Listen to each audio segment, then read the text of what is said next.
guys, it's episode 14.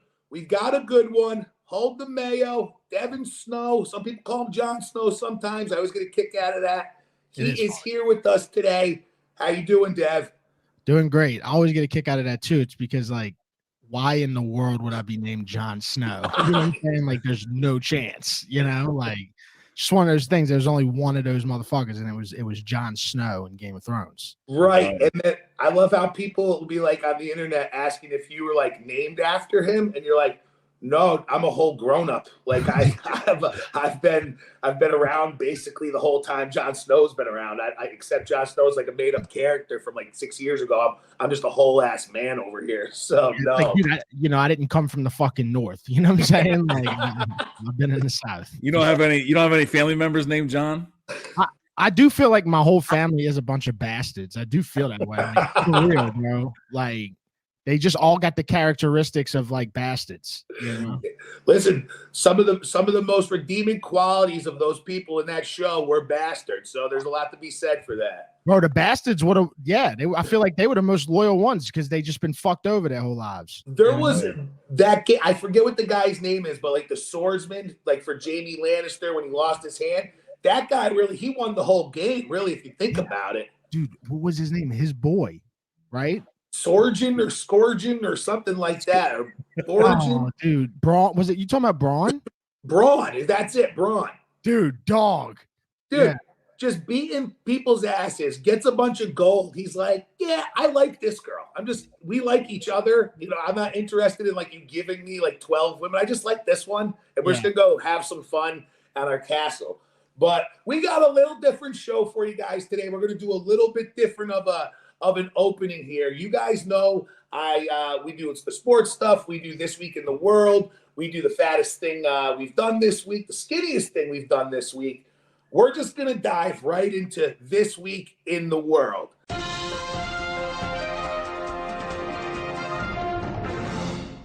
Okay. Ryan, Devin, World Baseball Classic is going on.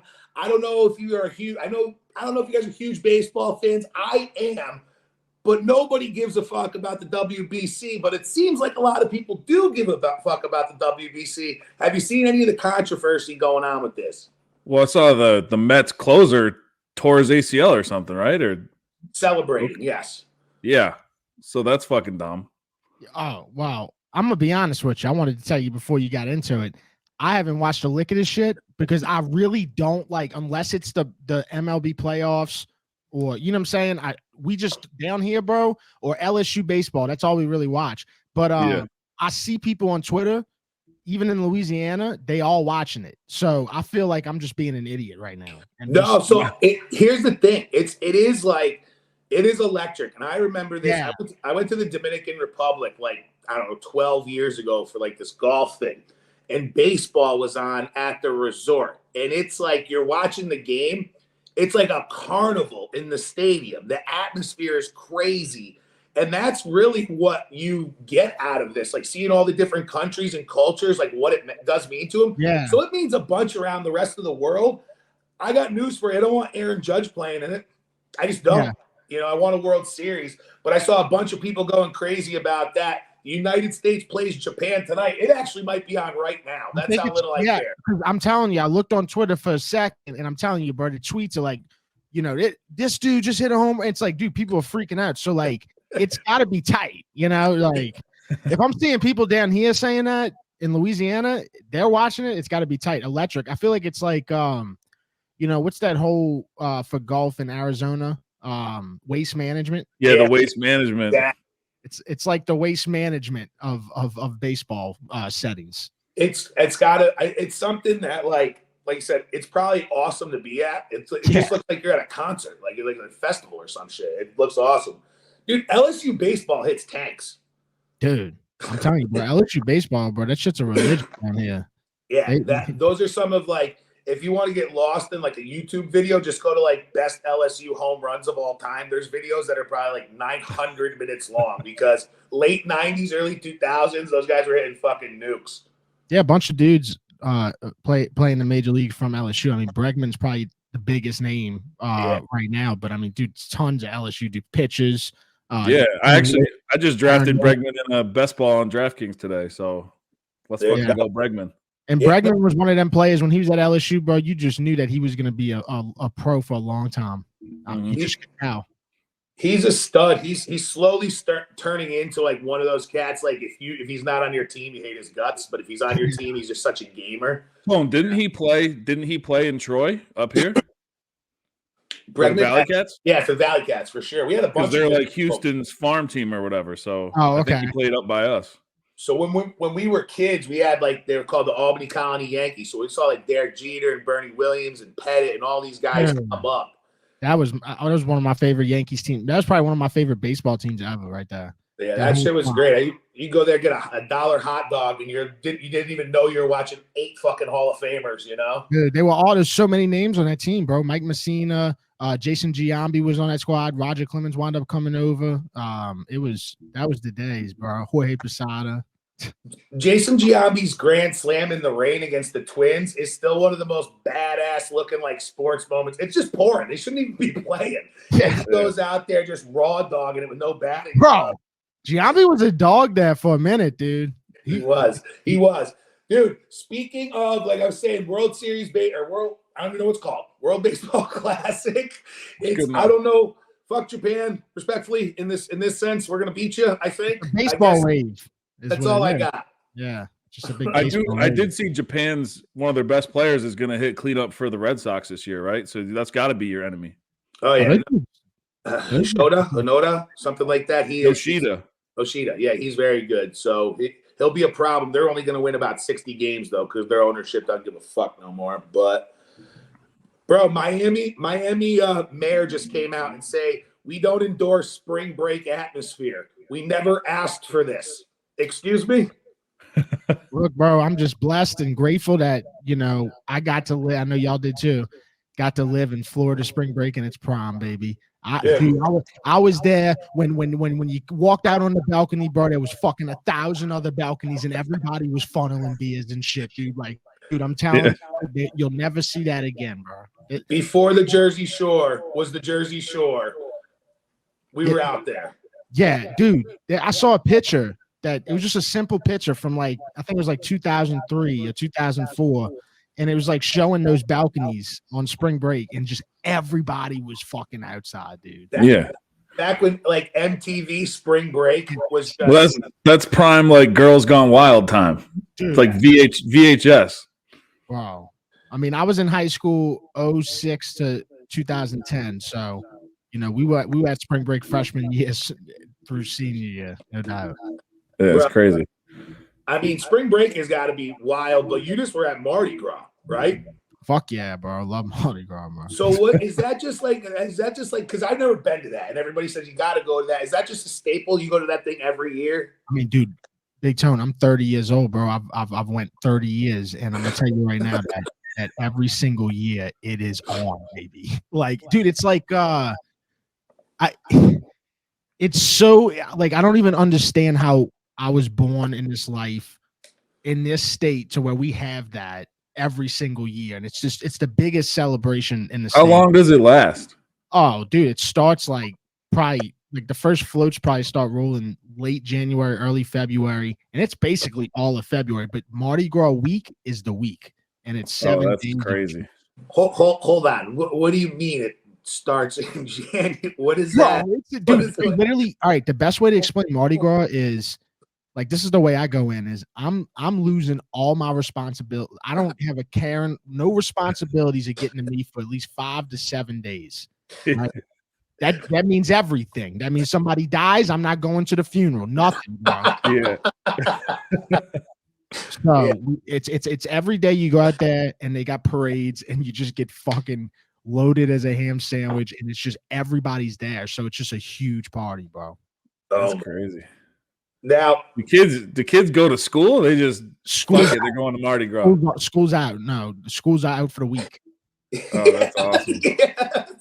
Yeah, that's crazy. That reminded me of my cousin Vinny. The whole town got the flu. It's just over. No one's doing anything but Mardi Gras. Mail stops. Everything stops. Yeah. Now, so what with the floats? are you like, you got to know people by now who are like running these floats or some shit? Are you like looking for certain floats? They just, some of them do tricks and blowing fire. Like, what's going on with these floats? It's a great question, dude. Because like I could tell you where I was and where I am now with what I'm getting from the floats. So where I was a late 20s dude going on into his 30s. Nobody's gonna throw that dude shit, bro. Like they looking to throw it to fine bitches, and really like babies and kids. But now every single float is passing by saying, "Oh, red bean, red bean," and they fucking hammering me with shit. So it was a great Mardi Gras, bro. Yeah, I saw your videos, and I mean, everybody who's gonna listen to this is gonna know who you are. But like all your videos, dude, I mean, you are just loaded up with different beads and hats and fucking drinks. People just coming up and giving you all sorts of drinks, catching bottles of really good whiskey off the float, giving me jambalaya. It was great. It was an awesome experience. That is great.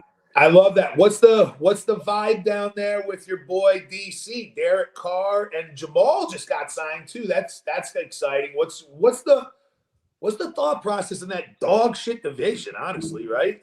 The thought process, I'm gonna tell you, as a lifelong Saints fan, is we back. Yeah, you guys are gonna win that division. Yeah, bro. Like if I look at the division, and this is without any football being played.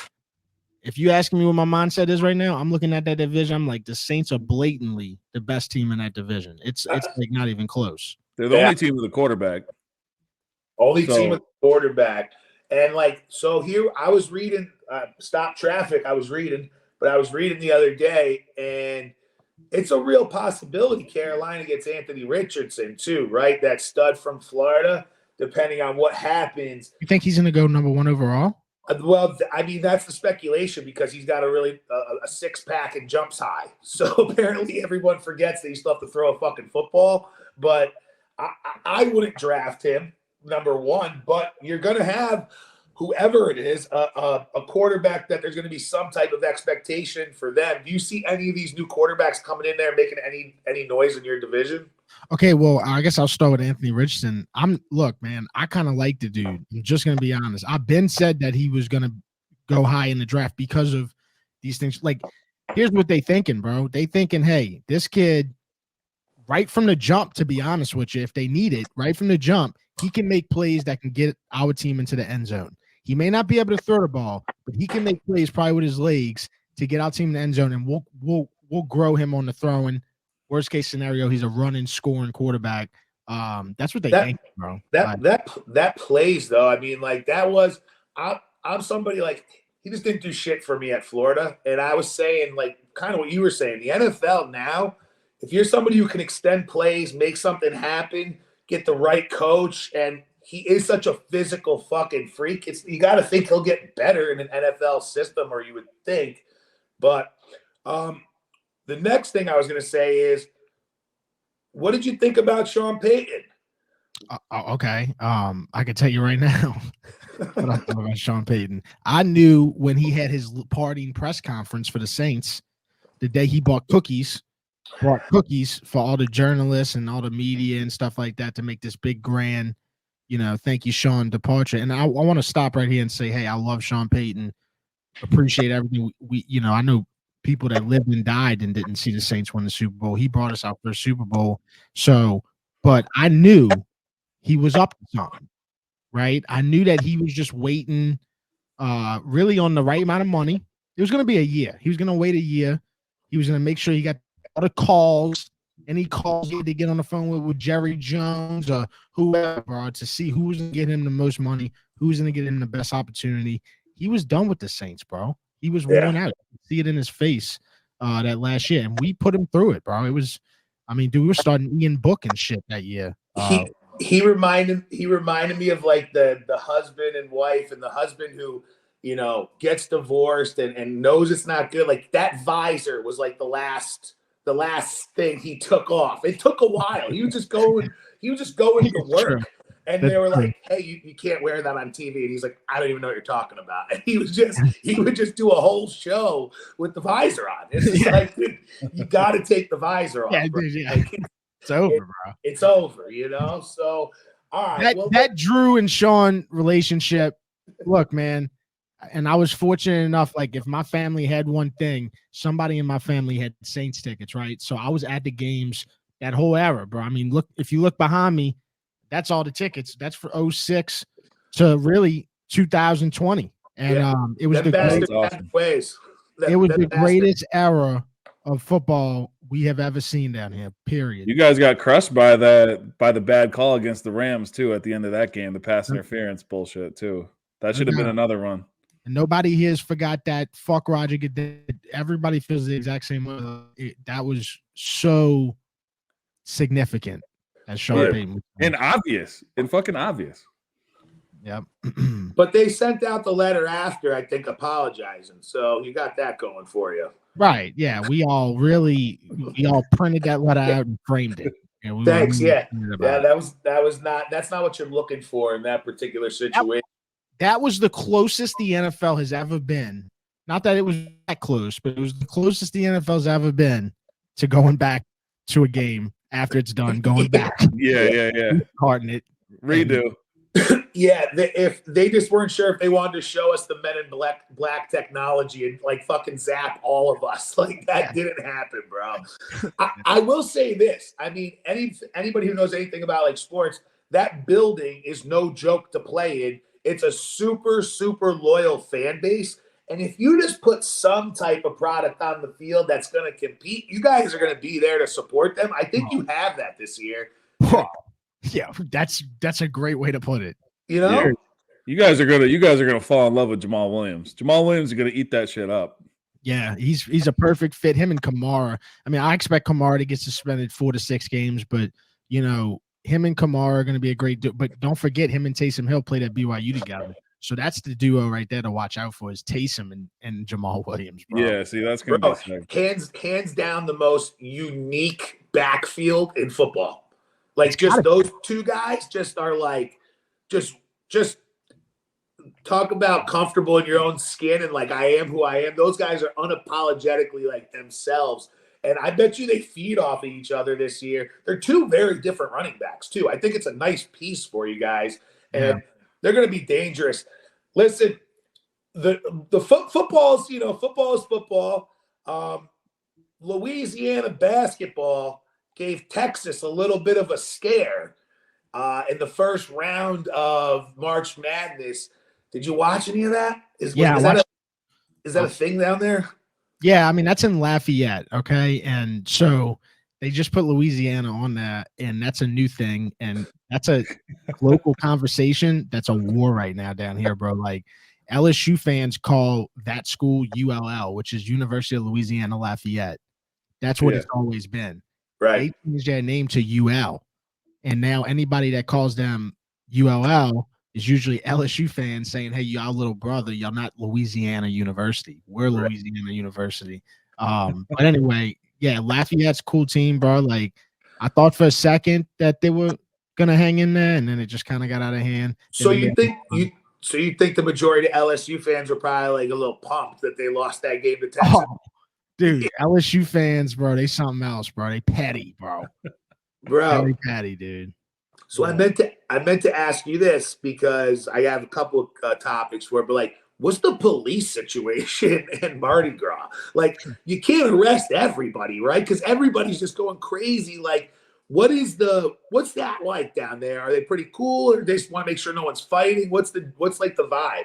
Yeah, I mean, I was watching a video that this guy actually invited me to come on this balcony the night before. He was like, hey, come to this balcony. He literally texted me. It's still on my phone. I looked at the text for like 5 minutes. I was like, what? Yeah, we're going to be, he's like, we're going to be rubbing red beans on bitches' titties. And I was like, what? I said, I don't really want to be like, if I'm on camera rubbing red beans on bitches' titties, bro, like that's not going to go down well, you know?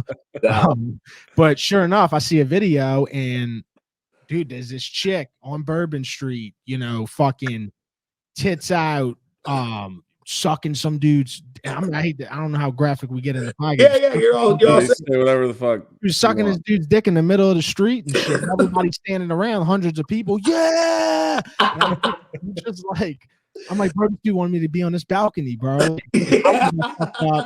My drunk ass would have probably pulled my dick out, and it could have been terrible. So I'm glad that I didn't go. But anyway, as long as you ain't like harming nobody, like, no weapons, shooting nobody, Right. Pretty good.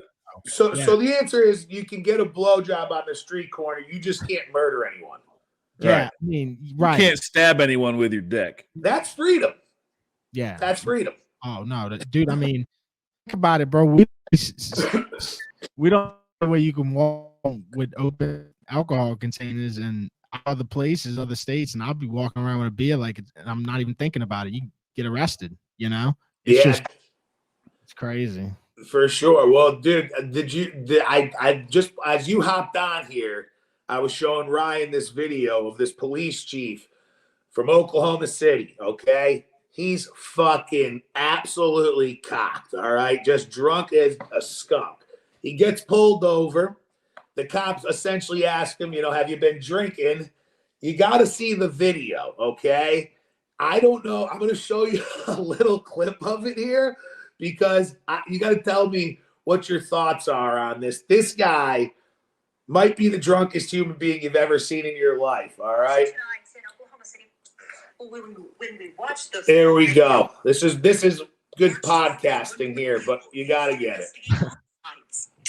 After what he says was a few beers and a poker game 4 blocks away, the homicide investigation captain's eyes were watery and he was slurring his speech. You been drinking?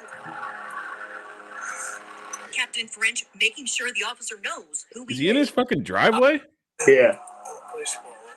What police department? Oklahoma City. How much you had to drink tonight, sir?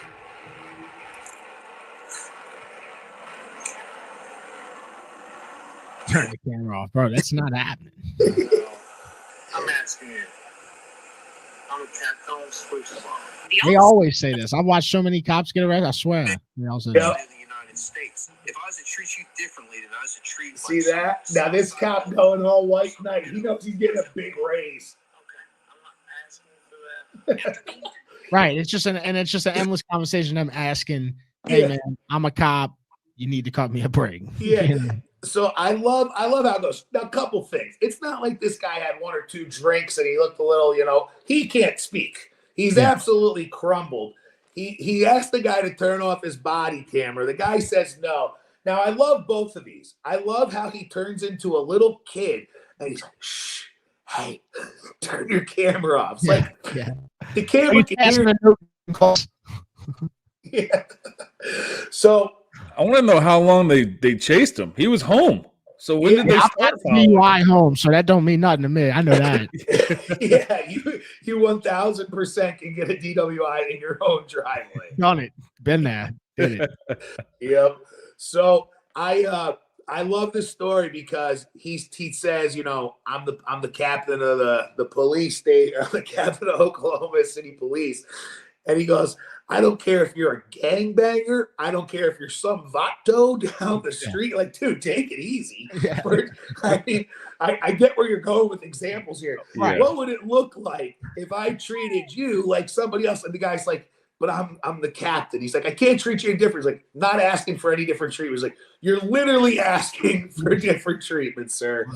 So he's going to lose his job, keep his pension, because that's just what these guys do. It's like college basketball, the police station, not all of them, but it's like the Catholic Church. You mess up in one place, they send you across the country to the other one, and you'll be good to go. But I probably wouldn't jack off if I was a police officer, bro. You make one mistake in that department, bro. You getting publicized. Listen, that is a thankless job nowadays. You need police, but police got a bad. The problem is every video you see is just the fucking idiot police, right? That's the problem too. So I don't know. I just thought it was funny. It made me wonder about Mardi Gras and shit like that. I was like, I don't know, but I want to. We got people. We got people's stepdads stepping up to be police officers during Mardi Gras and shit, dude. We have many people that want to put on a suit. Yeah, he's like, I heard Bert got jerked off last night. I'm gonna go be a cop. Yeah, do you want to go ride a horse? Yeah. Oh Good job shit. for you, baby. Mardi Gras, baby. Yeah, Mardi Gras. I'll definitely have to make a trip.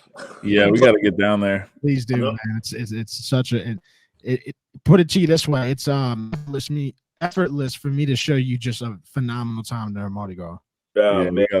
let's fly down, Tone. We will take you up on that one of these days, bro. Now, I've been following you for a minute now, and I know, like, you're super talented. You do a bunch of different things, but I have, like, some real questions. Like, for example, we're learning today. I didn't know Mardi Gras just, like, started floating in January. I didn't know that thing. So, what's your story? Yeah, I know you used to sell cars, and you got in the game. Just give me like a little summary of like what you're about and how it all started. I mean, dude, I was really good at selling cars, man. Like, you know, I was always in the top 3 or salesman in a month, and you know, a lot of people that I sold cars to, they would tell me, be like, you need to be on TV. You know, like they would literally say that. And I would just be like, nah, just living a normal life, you know, making really good money. I had good credit and shit like that. And then fucking, I think it was like a mixture of not having good luck with women. And then also not just suddenly being happy with being the same thing every day. Hey, what can I do to earn your business on this fucking stupid sedan? And I didn't love cars. Like, you know, like a lot of people that work in the car business, they fucking love it, dude. Like, you pull a Mustang up, they'll fucking jizz their pants. And I was more so like, I liked the hustle and I liked talking to people. So I don't know. I took a chance and I just started. I had this computer that I'm on right now, and it was sitting in a box, unopened. It's a Mac screen. It was sitting in a box unopened, dude, for like probably almost a year, dude. And I was just like, I had just an urge to like start being on camera, start doing things on camera. And dude, my real break was Mardi Gras 2020, right before COVID. I was still working in the car business, but I was literally about to quit. I was a manager and shit at this point. I was literally about to quit, and I went to Mardi Gras with a mic and just started interviewing people. And dude, the content that I got was so fucking good, dude. Like I posted it, bro. It blew up. I quit my job, I think, like that next week. And from there, I started a podcast, which is why I got all this mic and shit like that. And just COVID hit, and everybody was home. And I was doing a podcast show every night. Everybody was on their computers, bro. I was doing a podcast show every night. I had my 401k money from selling cars, which, you know, like 20 grand, something like that. And I was just living off of that, dude. Like, and Brandon, you know, I woke up every day. I was very determined, bro. Seriously, bro. Like, I woke, and I still do. I wake up every day 6 in the morning, even if I'm not doing that, even if I'm just sitting there holding my dick. I wake up at 6 in the morning because, like, I just want to be up to where I have more opportunity for anything, you know? If the opportunity comes at 7 a.m., fuck, man, I don't want to be sleeping. Yeah. No, I love that. I don't know if you knew this about us, but we met doing sales. Like, really? at the same sales job. Yeah. Fucking mattresses too. Like, we don't love I love my mattress at night, but I don't love mattresses. Same thing. Like, we didn't love it, but I think, dude, I owe a lot to sales, man. So much. I always say it all the time because, you know, right now it's like I got to get sponsors to pay me monthly and stuff so I can survive. You know what I'm saying? Based off my brand and stuff, doing advertising work with them and shit like that. I learned all that in sales. Yeah. And you're good at it too. Like, you can tell, like, even the videos you do that are showing you're having fun with it, but like your more business side of it, like even that's kind of a testament to where your brain is and where you're thinking. And you and I have become, you know, pretty friendly over the last year or so. And you've given me good advice, and it's true. You are always up, because I've texted you at 12 at night. I've texted you at 8 a.m. and you always respond. Like, even though we have no clue what time it is where you are, obviously. So. Yeah, we kind of fucked up. It's not the same time in New York as it is in New Orleans, so I didn't realize that. Just kind of going back to kind of where I stopped at, what I was saying was, like, I did that podcast all through COVID, right? And then I eventually stumbled across what is my most branded, most known thing today, which is RB&R Day, which is Red Beans and Rice Day. Dude, I was making videos for I was on like 150 episodes of my podcast when I found that. So I was doing things that I thought were going places, but what really wound up hitting was when I did RB and All Day. It took a year and a half after that before that even got known. But did you choose that? The Red Beans thing, is that because it's very popular down there? Because we don't have anything like that up here at all. Yeah, it's just a tradition, and it's a real tradition. Like on Mondays, I'm talking about 100 years ago. On Mondays, it was wash day. So red beans was something that women could put on the stoves while they were doing laundry. They could put it on the stoves and it would slow cook, and they'd have a meal all day. That's the tradition. It was always on Mondays. And I grew up, dude. I had a next door neighbor. She would literally feed me red beans all day long. Didn't matter what the day, and it's all she ever fed me. So like, dude, I've always eaten red beans a lot. It looks so good. Yeah, it's really the tradition. Like that's what I'm keying on. And I'm just traveling, going different places, bro. And it didn't hit, I did 85 RB&R or 80 RB&R days before it really hit like locally, and then it's just expanded from there. Do you have an absolute favorite spot? Number one, no matter what? Yeah, I do.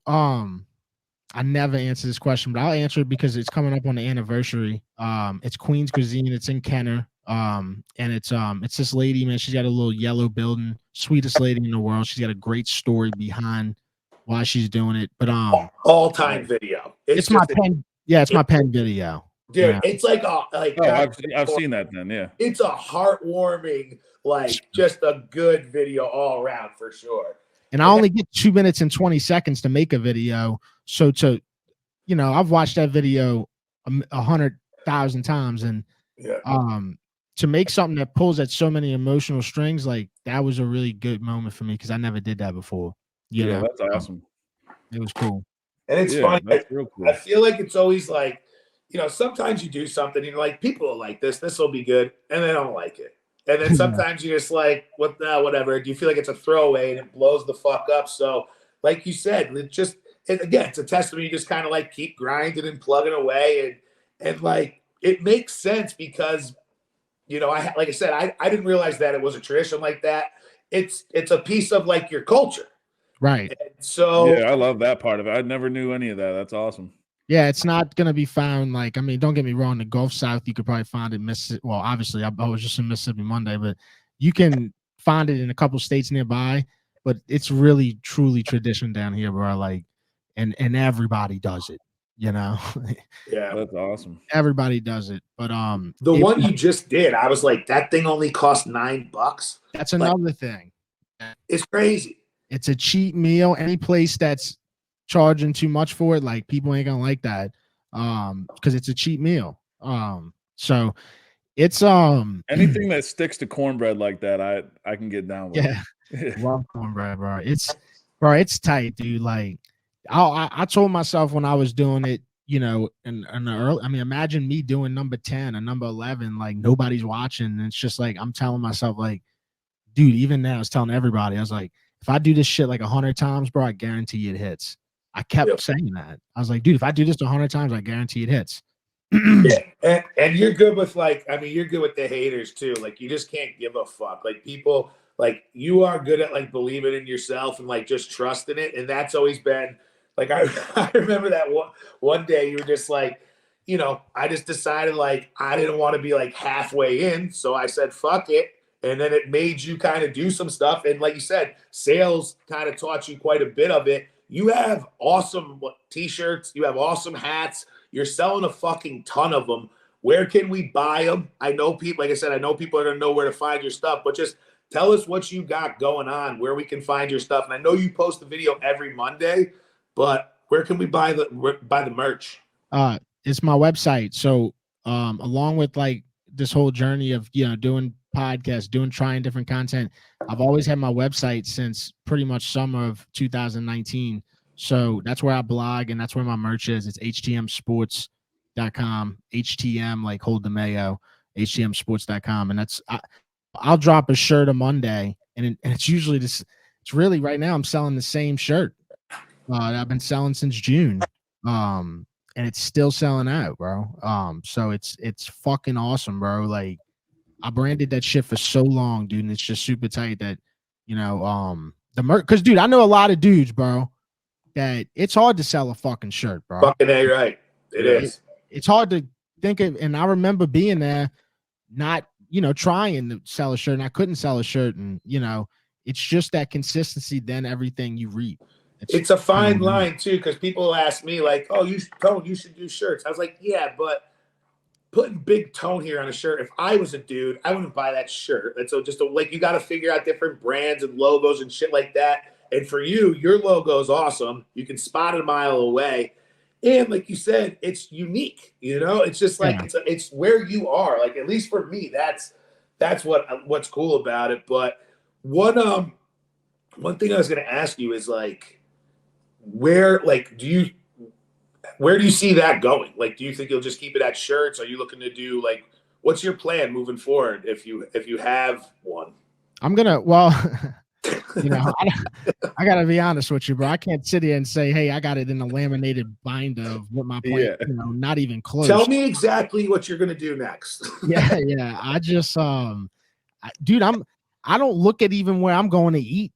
You see, I find that as long as everything is natural and as authentic and as possible, bro, everything's gonna work out. So I don't like look into this shit like during the week and stuff like that. You know what I do? I do what everybody else does. I bet on sports, smoke weed, and fucking eat fire food. Like, that's what I do during the week. And then I get to Monday and I'm like, wow, what a blessing. I have this plant that I've been watering for 100 and coming up on 150 Mondays in a row. Yeah. And it's almost like, dude, and I don't mean to sound like this, but it's like hard to, because all I got to do is go to a place that's interesting in Louisiana. Yeah. Or Mississippi, whatever. Like, so I'm just gonna do that the rest of my life, I would say. It is. I mean, it's one of those things too. Like, I know I was telling you, like, you got an awesome voice, and you're like, yeah, it's just how people sound down here, bro. Like, it's just like, you know, and there's a quality there that's fun to it. Where does the hold the Mayo come from? You just don't fuck with Mayo, bro? Yeah, dude, had a bad experience with Mayo, 1999. I'm sitting across the table from my crush, and her name was Alicia, and I was sitting across the table from her, and I had just picked up my hamburger and my fries in the cafeteria, you know, normal ass shit. And then I went to the vanilla pudding stand because that's what they were serving pretty much a lot. They would always serve vanilla pudding. Well, got my vanilla pudding, put it in a cup, went to eat, you know, ate the burger, ate the fries, took a scoop of the vanilla pudding. It was fucking Mayo. I threw up everywhere. This chick, and you know, I checked on her recently. She's fucking got kids and shit. You know, that fucked me up, man. Well, listen, bro. You said before you didn't do great with women. I know that's some bullshit. I know Mrs. Megan Making Money says that you're just constantly pulling. So no, I do now. I'm doing a lot better for sure. But now it's like you got to worry about a new thing. It's like, dude, like you need to like eventually settle down. You know? Yeah. I don't know. Do you? I don't know. Yeah, I don't know either, bro. I promise you, I'm not the guy for that conversation. If you want to know about like a total and like, you know, the Michigan State game coming up, I don't know. My son took a shit today the size of a fucking football, so I can tell you, you know, things get weird. Yeah, I mean, I've never seen that, but no, I guess here's the kicker. There's not a speck to wipe after. He fucking shit a football, and it's crystal clear. I remember them days, like just shitting and just not even just getting up, not even wiping the ass. Those the Mardi Gras days. No, that was when I was a kid. I just thought of so much just now. I was like, thinking of like when I was a kid, like the last time I pissed my bed. You know, I remember all that. Yeah, that was always a weird morning. That one was especially weird for me because I was like 10. Shouldn't have been pissing the bed. You know, 10 years old. You know, I just saw the rundown with The Rock and I was fucking pumped, bro. I'll do it. So, hey, listen, I'll let you go in a little bit. I got a few more questions for you. Like, tell me a little bit about the Pels, bro. What's the thought on Pelicans, Zion moving forward? I know that you rock with those boys pretty heavy. So, what's the future looking like there? Well, right now they went in, so it's a good night to be a Pels fan. They went in 64-39 to the Spurs. We just got to keep winning the rest of our games, and we'll probably slot into the playoff, the play-in. But the expectations when the season started were we were going to the finals. Yeah. Because once Zion played like 10 games, we started to realize that this dude legit is, without a doubt, top 3 players in the league. Generational talents, everything we talked about. Like, he's a problem when he is playing. He took over the league. He took over the league, and it's criminal that he keeps getting hurt. It's just now we have not seen our superstar since January. So, we just tired, bro. We won. I feel like we got a whooping with the belt like 20 times on the ass. It's just the constant injuries with players.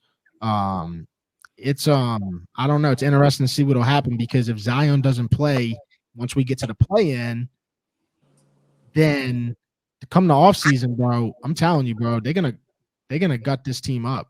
Yeah. What's your favorite sport are you betting on NBA a lot? What's your favorite sport to bet on? I do like betting on NBA. Now, of course, there's nothing like betting on football. Yeah. It just is the best. Except for NASCAR. Well, hey, if you know what you're talking about, yeah. Shit, bro. If I knew enough, I know a little about NASCAR. If I knew enough about NASCAR, you could make money, dude. Oh yeah. So that's what we do. Ryan's a big NASCAR guy. He's up about like 20 grand in the last like 3 weeks on NASCAR. He's got a website called Win the Race. He's on fire. I told him, I was like, I'm trying my best to get into NASCAR, but it's tough with the football, the basketball, the baseball. I got so much going on. I'm going to Talladega. It's a lot going on. Yeah. I'm going to Talladega, motherfucker. I'm telling you, bro, that shit is wild. I win. Yeah. Are you going this year? Yes. All right, good. And it's I can't wait. That shit is fantastic. I can't wait either, because that content's going to be fantastic. So Kamara's big into NASCAR too. Yeah, he's got a sponsorship, I believe. But he's got something to do with him. I wouldn't be surprised if one day he does like what Denny and Jordan are doing and gets his own team or something. And what Malcolm in the Middle's doing? Yeah, he's doing it too. What a story on that kid, huh? I know, Agent fucking Cody Banks. Yeah. Just what that's a whole other podcast. Just what How did he finish? Did he finish? He did all right. Yeah, he's doing good. He's in ARCA, which is like, if you were to equate it to, it'd be like single A ball in MLB. So you still got to go up 2 or 3 levels till he gets to NASCAR. Yeah. Okay. I was about to say, I know this dude ain't racing Daytona. No. They race on tracks like that, but it's in a series that's so weird. It is like single A ball, because there's like 16-year-olds and fucking 52-year-olds. Like everything, right? People who've been trying for 30 years to do it, and then people who are just getting into it. Imagine being a 52-year-old NASCAR driver in the single A division, boy. That is like, boy, you live in a rough life. Yo, we know a guy up here he did it at 60. Who's that? Who's this? His name's Dick Donnie. You can look him up. Yep, that's about right. Sounds about right. Yeah, doesn't it? He's probably a pet fucking tiger or something, Yes, no doubt about it. Now, bro, it's March Madness time. Have you been messing with any March Madness? How's your bets going? You got any predictions for March Madness? Yeah, I mean, I've been betting on it. I had one good day, and then the rest has just been I've just been getting hit with the March Madness dick in the face, fucking slapping me every day. And man, college ball is like the hardest thing to get on. I swear. Anybody that's consistently good at it, man, I got nothing but respect for real, dude, because that shit is not easy. Oh, thank you. But bro, you're the king of runs. You go on super fucking hot streaks, then you're cold, but like you're winning overall, but you don't just stay like consistent. You go on like scorched earth shit, and then you're frozen. It's like my life, dude. Like I just can't go out and just like have one beer. Like I'm just like, it's just like I'm either like all fucking in, or I'm just like I'm gonna stay home and sleep tonight. Yeah, I'm dangerous when I'm home. I'll smoke myself into my fall roof. You're not wrong, dude. Listen, I'm gonna let you go here shortly. I know I just Dude, I don't give a fuck, dude. the last thing we do is Ryan and I, we're bigger guys. We're trying to get better, but we have this segment called The Fattest Thing We Have Done This Week. And Ryan, I'll let you start. What's the fattest thing you've done this week? Walk us through it. And we're just gonna get Dev's takes on some stuff here. No, it's TV, man. Camera adds a couple 100 pounds. Yo, it was after, so March Madness was up here, and we went to the games, sat separately but hung out throughout it. And I'm sure you saw me by the end of that. I was pretty fucking cooked. They had free beer there where we sat, free alcohol, drink that out of the fridge. Then we're buying whatever else is out there. So by the time I get home, Phillips dropped me off here. It's probably like 12 or 1. I'm fucking starving. So I'm going to make some mac and cheese because like the only thing I could figure out how to do. And so I got it cooking or the water boiling because there's not much cooking to it. I got the water boiling. But I take the little like cheese packet and I do like one of these like to try to like whip the cheese down to the end. It just rips the fucking top off and the cheese just goes everywhere. And I kind of like swept up what I could. And there's probably some dog hair in there, whatever else, and just fucking threw it back in there.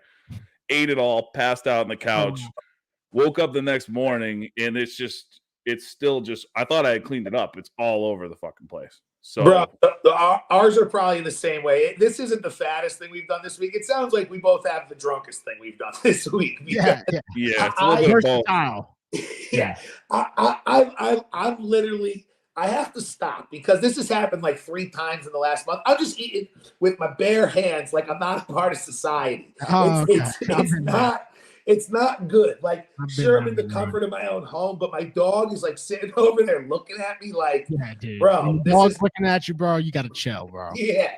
So man, you did that when you were at the golf outing with a fucking filet mignon. You took it and ate it like a that's like a part cookie. of what I'm referencing. Yeah.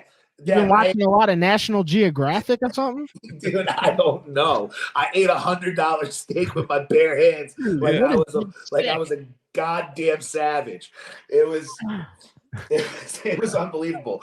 But I will say this: the skinniest thing I've done this week is I basically forgot to eat all day on Friday and Sunday, so I woke up feeling tremendously skinny, starving, mind you, but it was one of those things you get drinking and you forget to eat. So I was like, between all the walking I've done today and no eating, that's got to be the skinniest thing I've done. Basically, exercise. Like walking, that counts, but forgetting doesn't fucking count. I love waking up hungover and like I'm noticing I got my shirt off, and maybe like some fucking khaki shorts on, and I'm just like walking around the house like noticeably skinnier, like my shorts are falling off my waist and shit. It's just like, bro, you have been on a bender, you know. Bro, this is how I know I have to reel it in at times. A buddy's wife of mine, I haven't seen her in a little bit, and I ran into her and she was like, Tone, you look great. She's like, how much weight have you lost? I was like, I don't know, I've lost a decent amount, like 60 pounds or whatever. She goes, that's good. Are you doing it healthy or like, you know?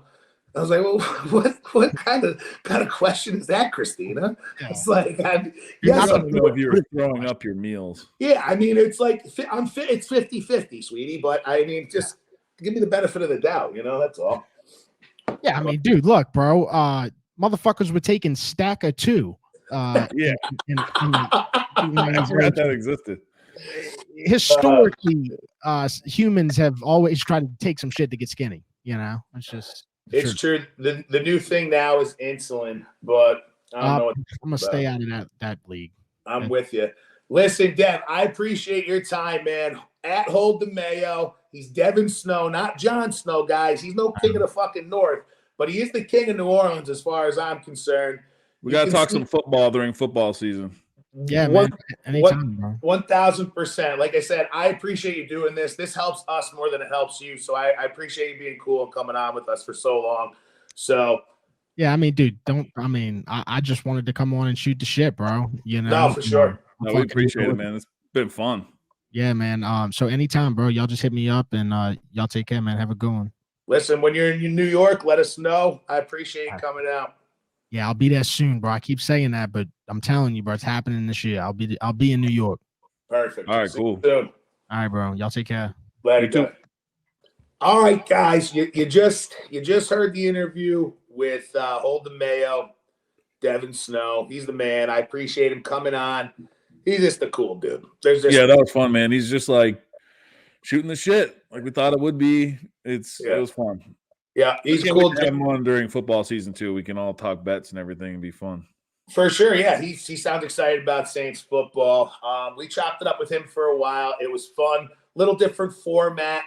We are going to talk now about college hoops.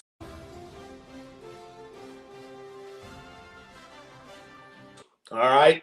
We got college hoops. It's March Madness. It's fucking crazy. All right. The storyline is Fairleigh Dickinson. They knock off Purdue. The 16 seed beats the 1 seed. The worst schedule in college basketball. The shortest team in college basketball beats the number 1 seed, and they have a guy who's 12'5". It was an unbelievable game. Oh, by the way, it wasn't ever close. Fairleigh Dickinson in control the whole entire way. Just crazy, crazy games. Yeah, that's like everyone who said Purdue was wicked overrated entering the tournament. You were right. Yeah, and it wasn't, that was a big echo of like a lot of people were down on Purdue. A lot of people were saying this is a team that guard plays a little suspect, and you saw it with Fairleigh Dickinson. They came out, they put pressure on them. Anybody who's watched college basketball this year knows that Purdue struggled with press defense, and they didn't necessarily press them the whole game or anything like that. But they were so intense because they're so quick and so fast, and that's a style of basketball nobody sees because, listen, when you're an unconventional basketball team, you got to figure out ways to win, and they just smothered Zach Edey to the point to where it was frustrating him and the rest of the team. Were they the team that was only there because another team couldn't do it, weren't eligible for it? Correct. So this team didn't win. Forgive me, I forget the name of the school, but they aren't eligible. So they won, but this is becoming the new trend now for Purdue basketball. Be a top 5 team, get a top 3 seed, and, just get knocked out before the Sweet 16. And nobody's really ever scared of you. Like, I know, I don't know. I know they had Ivory and whatnot, and they made that run, but here's the crazy thing. That happened, and it kind of wiped away Furham making the game-winning shot over Virginia to kind of start the whole entire tournament. And, Virginia probably is thanking Purdue because that was so March Madness. The kid gets stuck in the corner for Virginia, throws the ball. That is so March Madness. It's a mental meltdown. It's brain melted. Yeah, if you haven't seen the Van Gundy reaction video with Kevin Harlan and those guys on the call, it's an all-time. Is that the one where he's going like this with his hands, like, oh, it looked. What did we? You know what that was see? like? That was like when they show like Rogan and those guys in a UFC knockout, like, oh, shit. Yeah, it's exactly right. It was just like that. But it was drama left and right. Can't say enough about Fairleigh Dickinson. Obviously, they lose the next game, but they played awesome. Another game that was unbelievable from a gambling standpoint on Thursday was San Diego State versus Charleston. The fouls at the end, the 3-point foul call, the numbers 5.5. They end up, So what happened? I didn't bet that game. They covered the 5, right? Is that what it was? So no. So Charleston was getting 5.5 points. All right, so that's what I mean. So they lost by 5, right? They so lost by 6. Oh, okay. Oh no, I missed. They did not cover. Now I was lucky enough that I bet it early, and I had it at +6, thankfully, but also not thankfully. It's just like one of those things where it was so like you didn't think you were going to see anything worse than that, and then the way that things ended on Sunday with TCU hitting a 3-ball with 0.7 seconds left to cover just to say, good night, America. We'll see you on Thursday. It was just an unbelievable tournament from start to finish. And again, like talk Didn't about we kind of think it'd be like this though? Like we thought it'd be wide open. It's pretty cool. We did think it was going to be. It's like I said, more wide open than we ever thought it was going to be. What happened? What we're seeing happening now is 14, 15, 13 seeds. It's not weird for them to win basketball games in March now. Right. It's just not right. So Princeton handles Arizona for the most. I mean, I know it was a closer game, but this Princeton team beats Arizona, then beats the piss out of Missouri, just really annihilated them on the offensive side of the glass. And these kids, they're in with a shot, right? It's anybody's tournament at this point. And like I said, they're like, if you look at all the odds, the worst. So I think the second worst team, like odds-wise, like 50-1. Princeton's like 150-1 or 130-1 or something like that. So like, I don't know. I don't think they can do it, but I've spent $5 on a lot of worse fucking things than that in this life. So yeah, seriously. Listen, the games on Thursday to kick things off were, like you said, were crazy. Like really, the takeaways were, the Ferrum game, the San Diego State game, Princeton over Arizona, Tennessee sneaks by Louisiana by 5 points on Friday. Then looked really good. Oh yeah, then Tennessee on Saturday.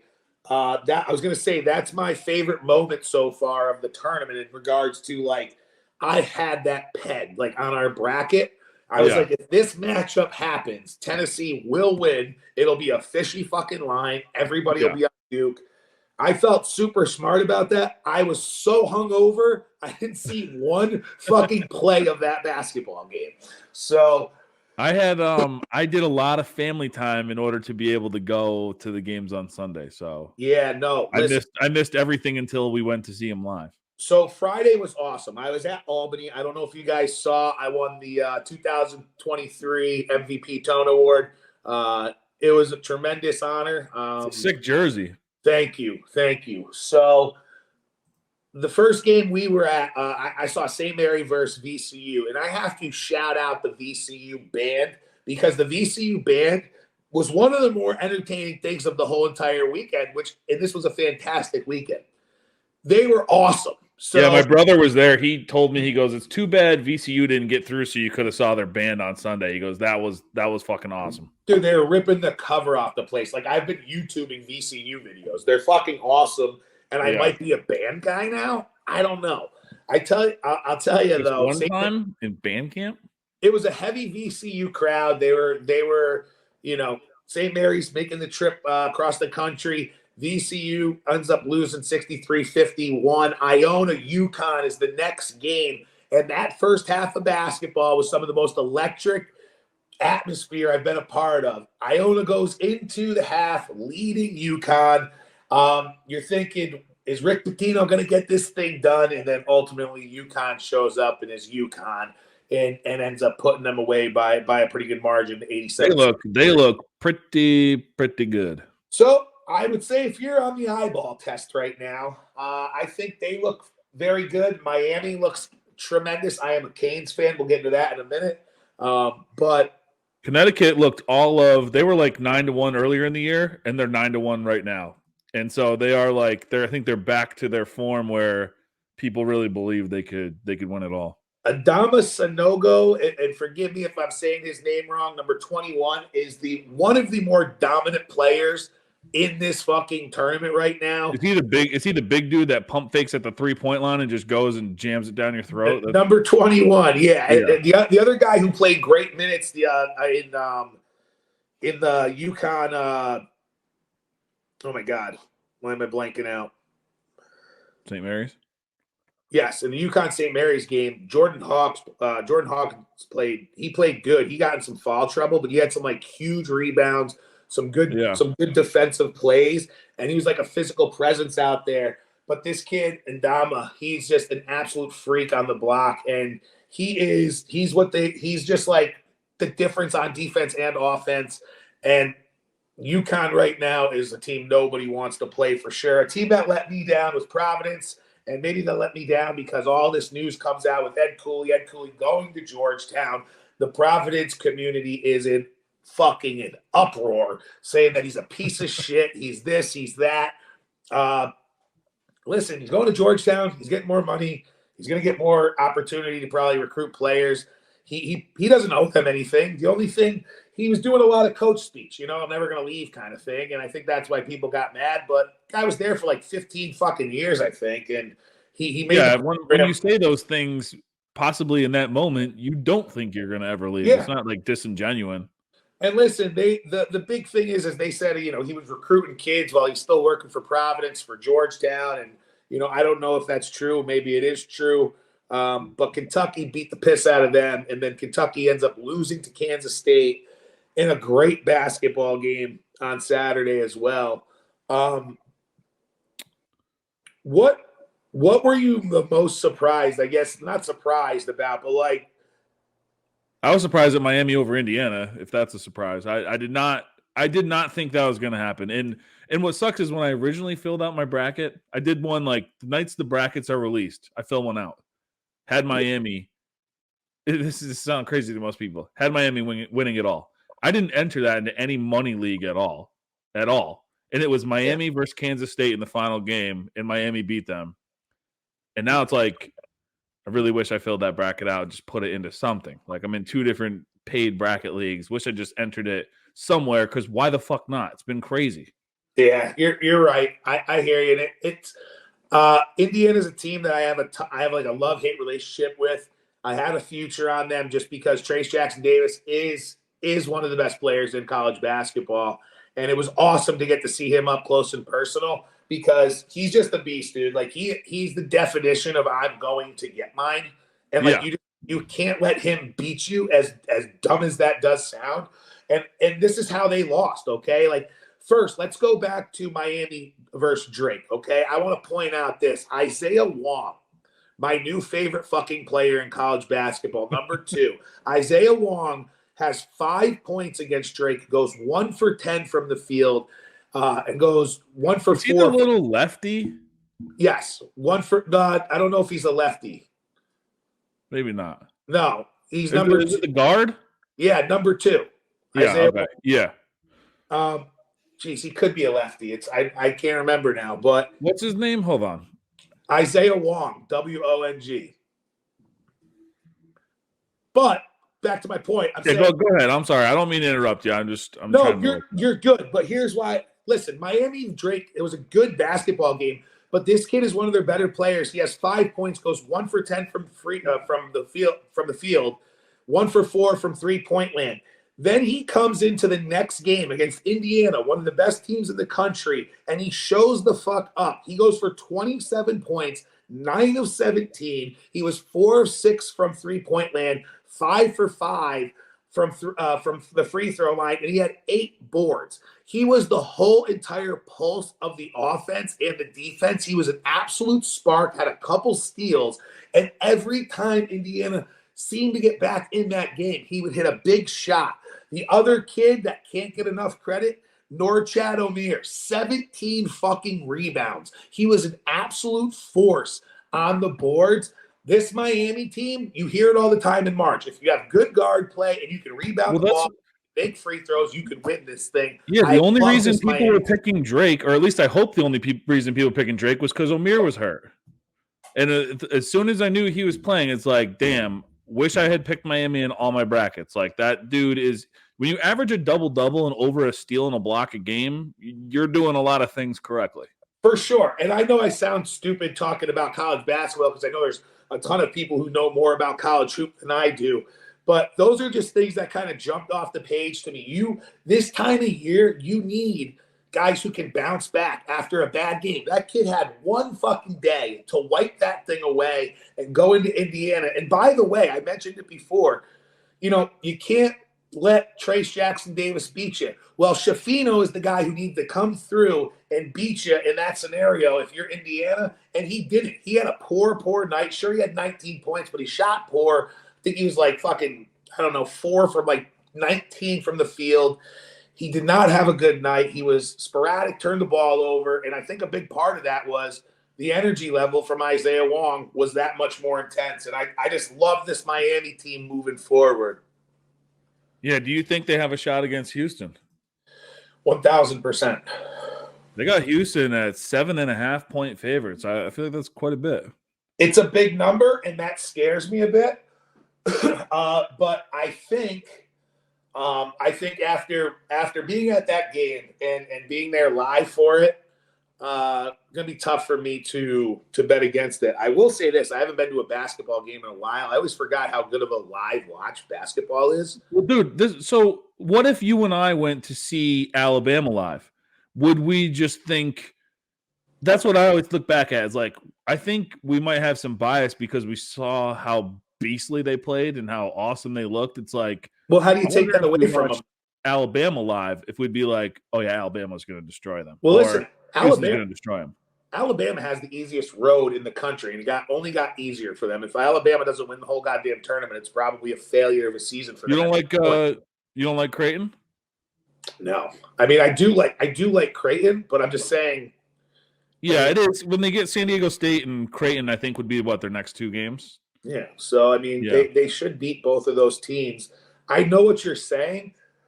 Texas is tough. They got to beat Xavier. Then you'd have to beat Miami or Houston eventually. I mean, but back to your question, like, do I think there's bias because we just watch these teams? Yes and no. I mean, I think you could argue at the end of the first half of that basketball game, Indiana hits a big three to cut the game to 5. You felt like a little bit of a momentum shift in the building because the building was definitely pulling for Miami. I mean, there was fans everywhere, obviously, but that was a big moment. In the second half of that game, Miami dominated. It wasn't even. It was over. It was. We left early just to beat a little traffic. I mean, we were just like, it's over. I basically stayed in there until the place was closed because I was. That's what I heard you did the other night too. I will say this for people who are listening, who are like contemplating, if March Madness ever comes to your town, regardless of whatever round it is, this was the first D1 experience that I've ever been to. And it wasn't cheap, but it was awesome. It was worth it. Like, you're going to pay a lot of money too to go see an NFL game. If it's not my NFL team, I don't think it's as cool. Like, this was awesome. If you have no dog in the fight, I would choose this over an NFL game any day of the week. Like, this was a great experience, a live experience. I don't think I gained anything watching it on TV. You can see everything there. Like, it was the same experience, if not better, because you get to see how crazy these guys are. I would fully recommend it to anyone to just fork over the dough and go watch it. I'd recommend it too. I don't know if I'd say I'd rather go to it more than a football game just because I love the tailgate experience. And I think football. Well, your Giants are here. I have to go across the country. No, I understand, but I think like watching the football live is cool too because you can see the play develop as well. But the only thing that I'm in the same boat because people said, "Hey, it's it is what it is." Before, like, you couldn't drink there, and then the parking was weird, and the re-entry was weird. None of that was an issue. Like, you could walk in and out of the building, no problem. It was very laid back in that sense. Yeah. I had a great time. The only thing that I didn't like was you never fucking could see the scores of the game.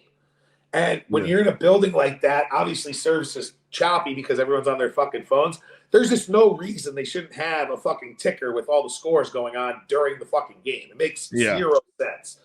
So that's like my only knock on it.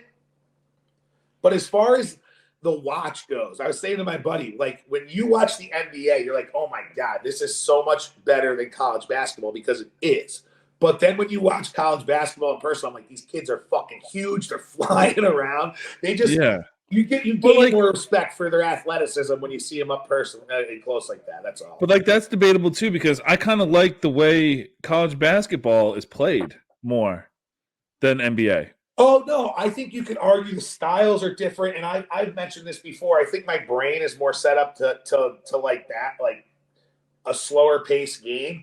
You can't argue that the talent level is even close. Oh yeah, no, not even saying that at all. Just the fact that it's like I enjoy watching. First of all, did you see the Miami girl? So Miami women knocked out Indiana as well. Did you see that? Did you see her shut the crowd after that free throw? Shut the fuck up. Yeah. I like watching women's college basketball because they're like, it's just running plays. It's like a slower pace. To me, it's like, I don't know. Like, I don't know how to say it. It's like playing a video game or something. Like, they're actually like running plays and you see where the pick is being set and you see you just see everything a little clearer, I guess. Yeah, it's a little bit more like isolation, one-on-one ball feel in the NBA. You're seeing the top scorers in the league are predominantly shooting the ball more, whatever they call it, your not load management, but your production, whatever that increase is. You see more of that. And then here's the thing I kind of like about college hoop too is, it's college. So you do have the bands and you do have the tradition. Like one thing that I love, there was this kid in a Michigan jersey, and every time there was any little call against like Indiana, he was going ballistic. Like he wasn't rooting for the game really. He was just rooting for like them to get a call. Like anytime he fouled somebody, he was in rooting for basketball. Yeah, it was great. I ran into Antonio Brown. Okay. Yeah, I did see that. He's your new buddy. No, all right. I know that's what everyone's saying. It's got to be annoying. Everybody's like, Tone, he's not a good guy. He's like, I know, guys. So listen to this. So my phone is basically dying, all right? And couple things. Well, the first story is my phone fell down. Yeah, I want to know how this all happened. So go ahead. All right. So timeout. So my phone was dying. We had a charger there. I put the phone on my lap. I was about to charge it. A play happened. I clap. I stand up, and the phone starts bouncing like it's Plinko. And it just happens to fall down like a sliver of an area that's underneath all of the seating of the stadium. So everybody sees this happen, and they're like, oh, no, dude. So I get a security guard. He's like, after this game, there's about 3 minutes left. You can get we'll get it for you. And I was like, okay.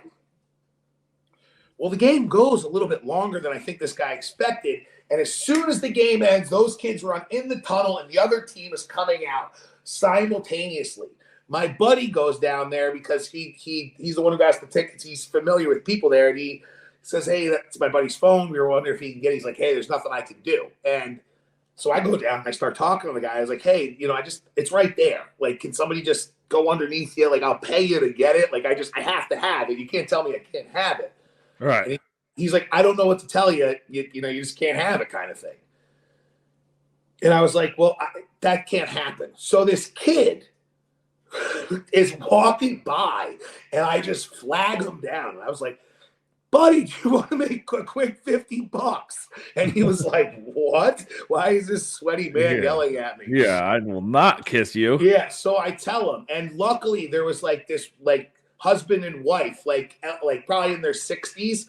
And they were sitting there. And this woman was like, he dropped his phone, honey. Will you get it for him? This woman closed the deal for me because I think this kid was about to walk away. This kid goes underneath. Yeah, he's heard of stranger danger. That's a real thing. Yeah. So she's like, he dropped his phone. Just please get it for him. And I was like, great. So this lady goes to bat for me. Kid gets the phone. And I'm going to tell you something, all right? When the kid comes out with my phone and he hands it back to me, there's a roar in the crowd that I'll never fucking forget. Everybody was so pumped. He comes up, I grab it, I do like the like, it was just quite a moment. Yeah. So the game's end, I'm charging my phone, it's completely dead. I'm walking out, and I hear somebody yelling. And I look over and there's this drunk kid on the steps. It's steps going down and he's laying on the steps and he's going, number 84, coming in at 6'1", 191. He's just introducing Antonio Brown. He's just introducing him. And I'm like, holy fuck, I need my phone to come on. And it just happens to come on.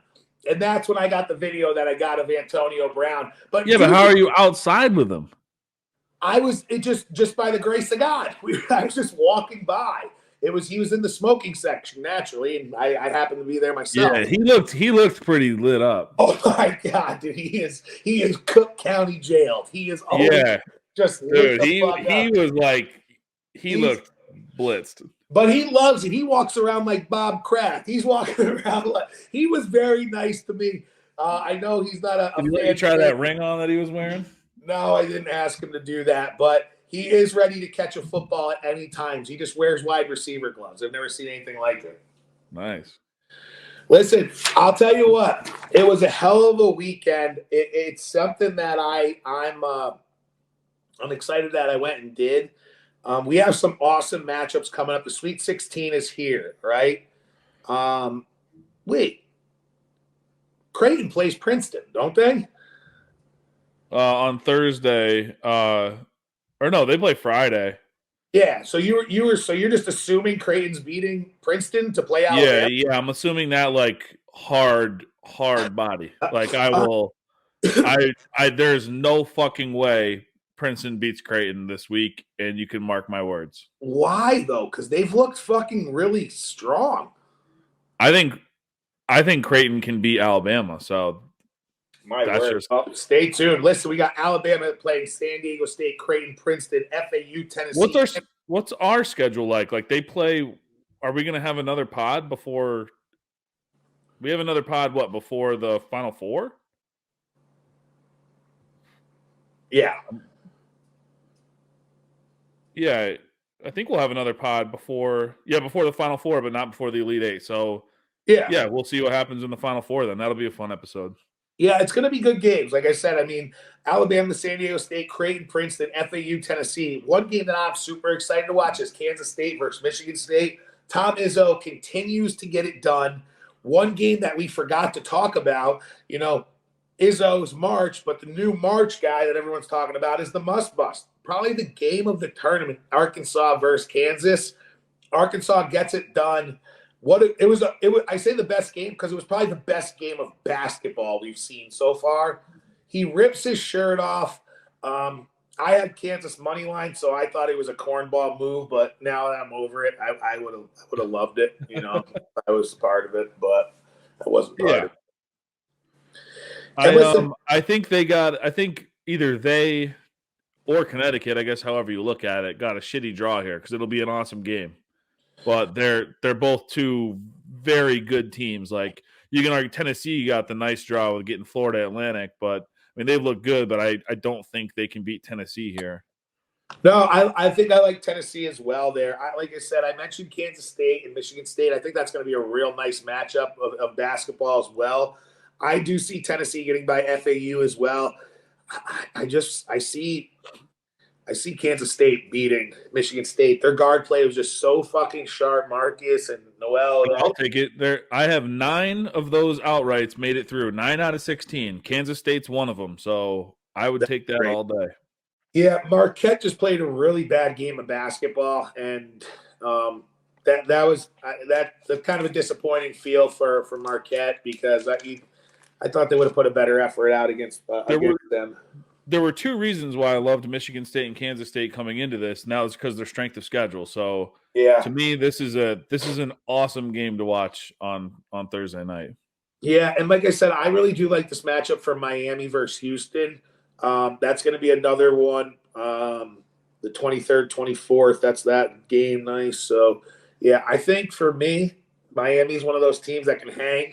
A healthy Miami is also.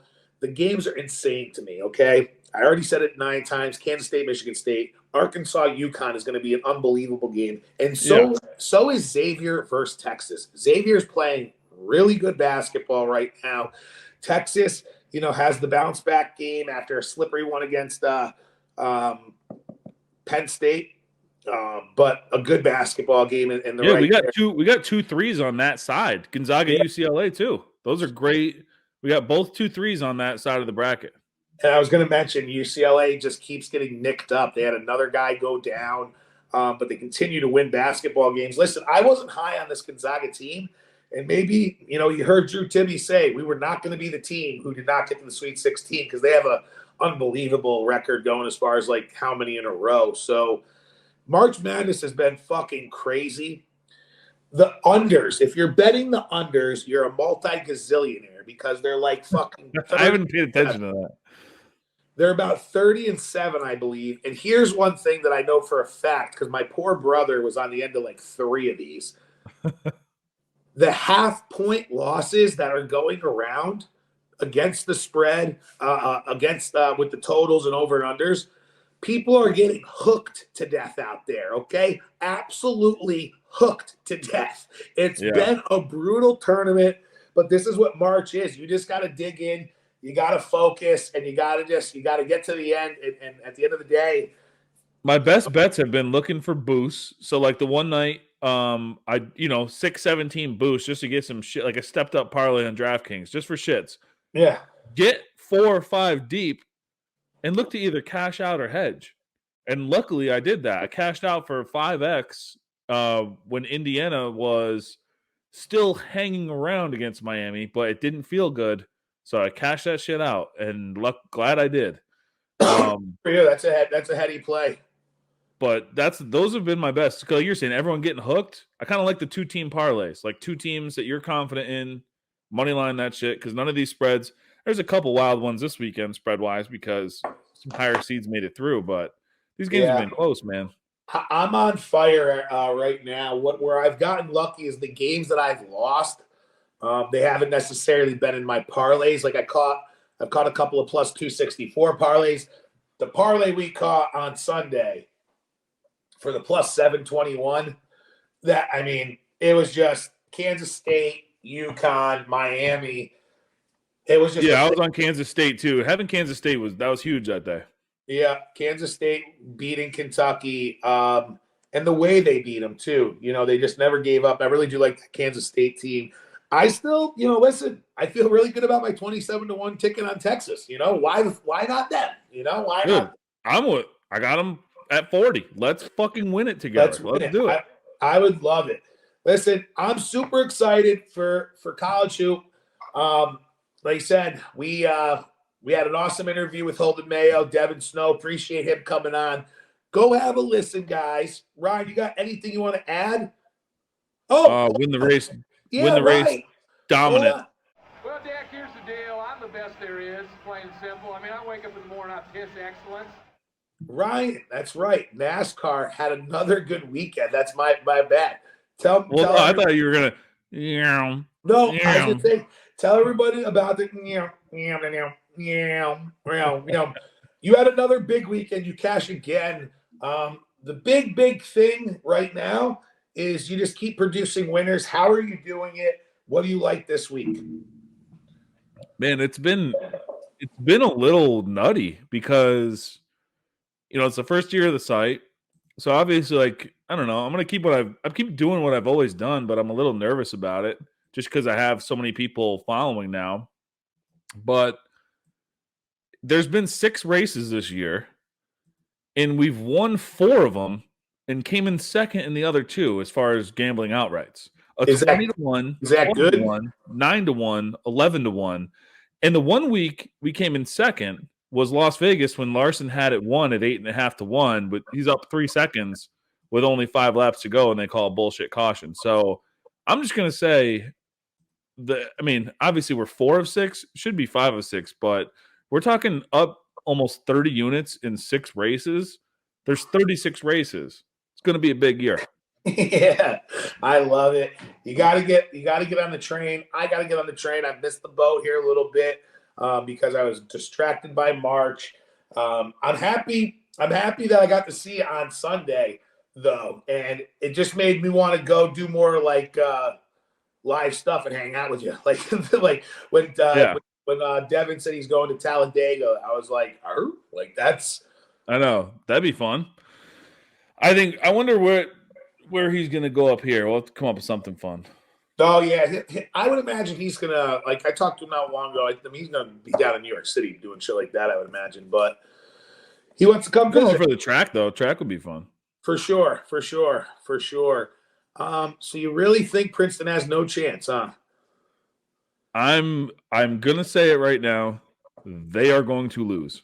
That is. I don't think they have a chance. And that's maybe I'm crazy, but I just do not think they do. I also do not think Florida Atlantic has a chance. I know those are the biggest spreads, so it's just chalk city, but I honestly don't think this can happen. Where do you lean Arkansas UConn? Because this is an intriguing game, and then we'll get out of here. But that's going to be a game that I think it's going to be a physical fucking basketball game. I just don't know I don't know. What's the line on that right now? Do you know? Yeah, that's where I'm trying to pull out my bias from watching UConn and being like, damn, I didn't think they were that big and strong. It's only 3.5 for UConn. I don't know. I mean, yeah, I don't know. That's one that's unfortunate too, because of my 9 out of 16 outrights, I have both of them, so I'm losing one of them that game. yeah, and don't you really do feel like one of those teams really could make a run and win the whole thing? That's what stinks about it. I think that Connecticut can cover. Yeah, They've been like tight games, and then the second half they've just been really fucking good in the second half, man. I think this is a game where I like UConn. I think UConn gets to the Final Four. I think if UConn gets through this, I think they have their way with the Zags or UCLA. I don't think they're worried about either of those teams, as crazy as that might sound. But I just think UConn is clicking on all cylinders. Maybe it's a little biased because I just watched everything, but no, I like when we're on the same page there. I mean, there's a reason why to start the year they're less than 10-1 to win it all. I mean, there's smarter people than us that thought they had all the pieces in place. Yeah. So like this is, I think they are the real deal. Yeah, and here's the thing. I mean, part of me wonders this though. Okay, and we will wrap up here soon. But like, you're seeing so many teams like 14, 15, 16 seeds beating, the higher, like the 1 seeds. Like you see Fairleigh Dickinson beat Purdue. You see Princeton beat Arizona.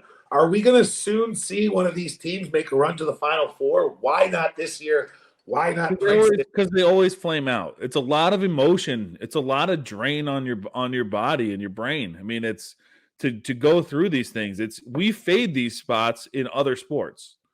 So I think we get tricked by seeing these, higher seeds win into thinking like maybe they're going to do it. It's like, well, in any other sport, you and I would be fucking fade city after an emotional victory like that. If whether like, especially like, I don't know, we just talk about NFL a lot, but NFL, like someone coming off of I don't know what a good example is. If the Seahawks are 5-11 and go out and beat the 12-5 Niners or something, it's like I would expect to fade them the next week. We did it this year with the Rams and the Broncos.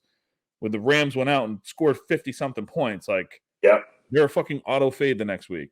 Yeah, and I guess listen, I'm not saying Creighton beat the shit out of Baylor. I was expecting Baylor to have a lot better of a game. I think Baylor and Marquette were probably the 2 biggest letdowns for me of the whole tournament so far. I knew Duke would puke on themselves, but I didn't expect either of those squads to do that. But I'm giving Princeton a fighting chance. I'm curious. I will post my picks, when we get closer to game time and whatnot. But I'm excited for March. The golf, it is what it is. Live Golf is, we'll talk a little bit more golf next week. But right now it's March Madness. Yeah, bring back Tony Golf next week. We got a real tournament. The match play is fun to watch, but it's not. I don't know. I don't want to gamble on it. Listen, match play, you always sprinkle money on Kevin Kisner because he's a match play ninja. That would be what I would say for you. But until next time, guys, this is March Madness. This was an awesome episode. Ryan, hit the music.